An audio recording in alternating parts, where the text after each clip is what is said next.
Welcome back to the National Defense. It's Randy Miller, and man, this is going to be great. We've told you about this before, the Next Verse global music movement, and this, of course, a huge effort to benefit 100 billion meals. It's inspired by the 40th anniversary. I can't believe it's 40 years of We Are the World, the Next Verse initiative led by Tony Robbins and legendary Grammy producer Jimmy Jam, with 31 top 10 hits in the UK, 41 in the US, five-time Grammy Award winner. Jimmy Jam is with us. Jimmy, how are you? I'm wonderful, man. How are you? I'm doing great, man. We've talked to a couple of people involved in this effort here over the past week or so, and this was inspired by Tony Robbins, motivational speaker, so much more, and his wife, right? Yes. Tony had the idea of, he saw, as we recognize the 40th anniversary of We Are the World, but also Live Aid, the power that music has to change the world and not only raise funds, but also raise awareness and raise spirits in people. And he reached out to us to see if we would be interested in writing a song for that. And we had the idea, well, We Are the World was wonderful because you could watch everybody in the video, you could buy the record and all of those things. But we live in a world now where people are their own creatives. People have recording studios in their laptops. They have iPhones where they can make their own videos.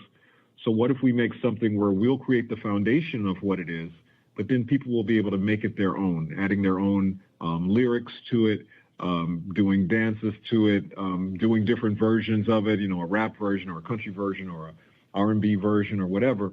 And so that's kind of been the basis of the song. And then the idea that it will become a living, breathing gift, hopefully for change, or a motivation thing for change to happen. So that's sort of the idea.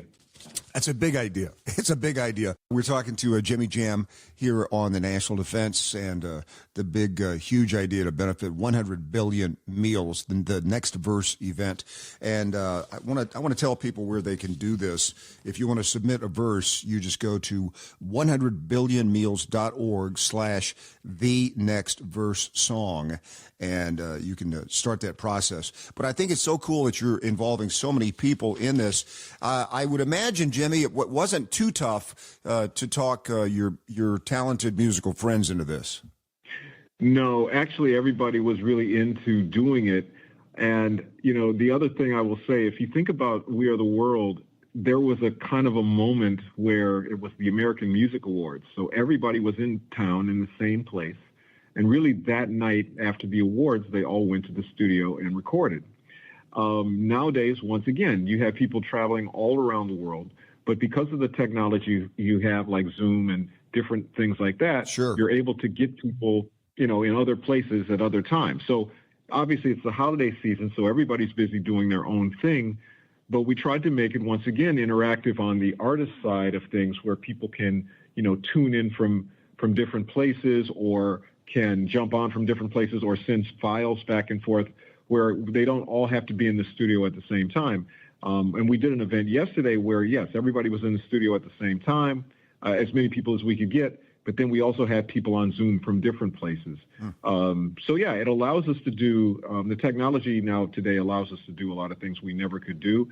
And so I literally was getting phone calls, and I was getting FaceTimes and all that from different people going, hey, can I add something to it? It's like, yeah, just send me your file, and I'll insert it in. So my job is just really, I'm just putting a puzzle together.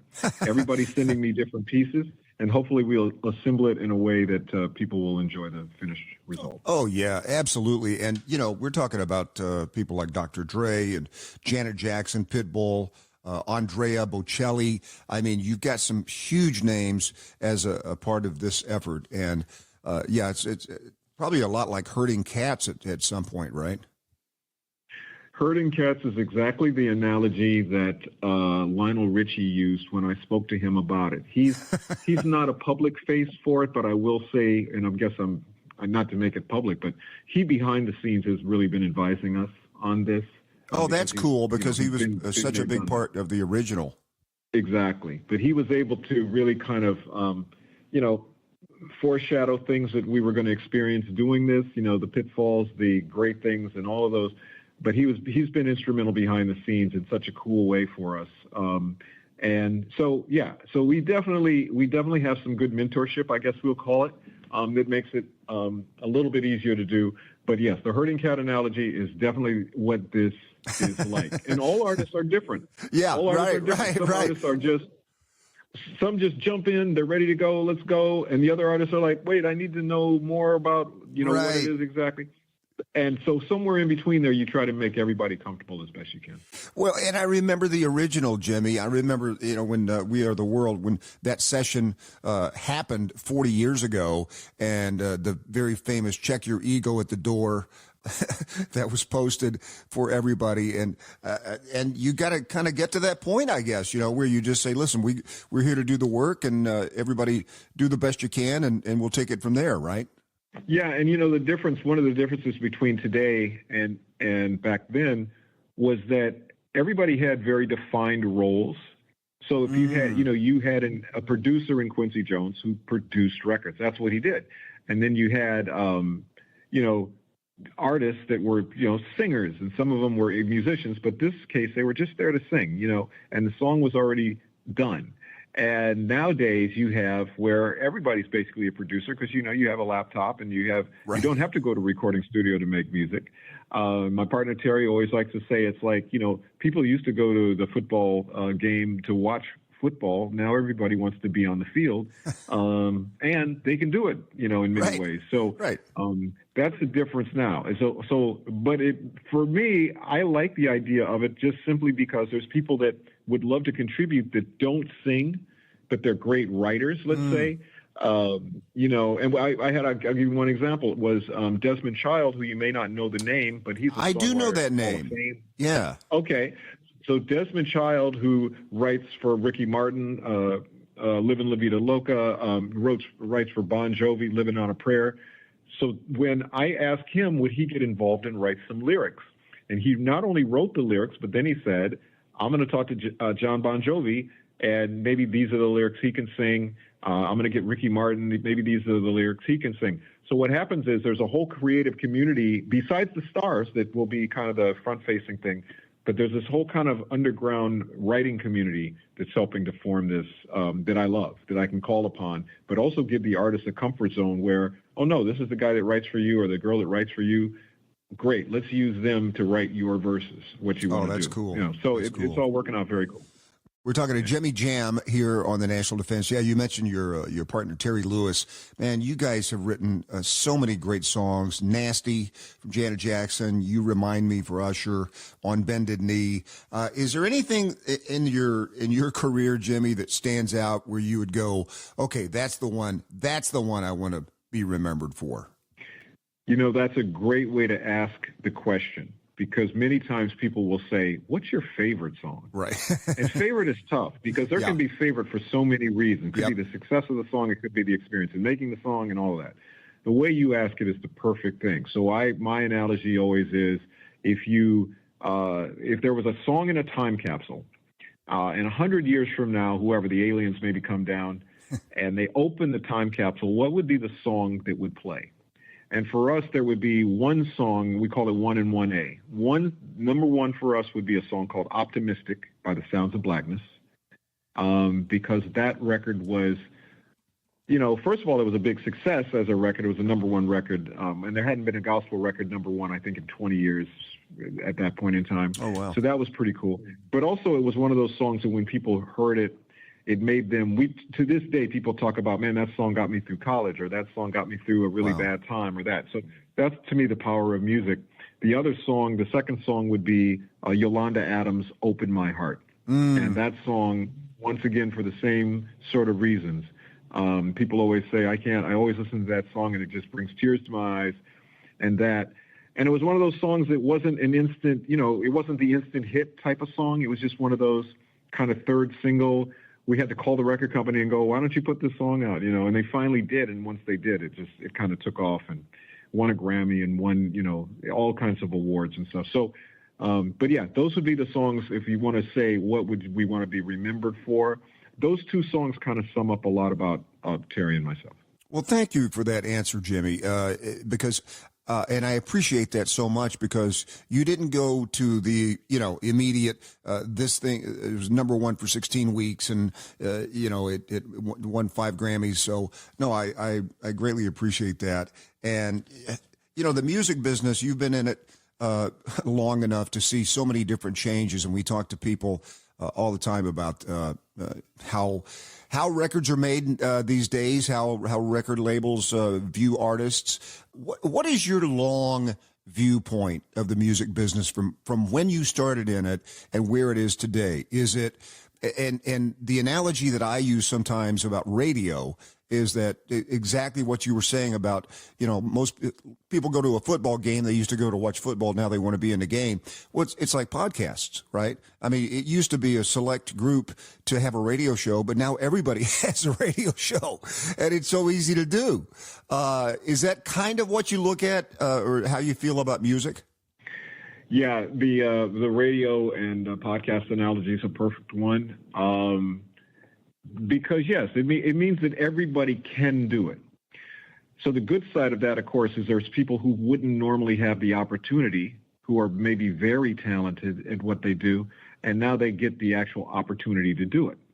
But it also means a bunch of people who have no talent also get the opportunity to do it. And, back to my podcast analogy. Yes. So there's a lot to sift through there.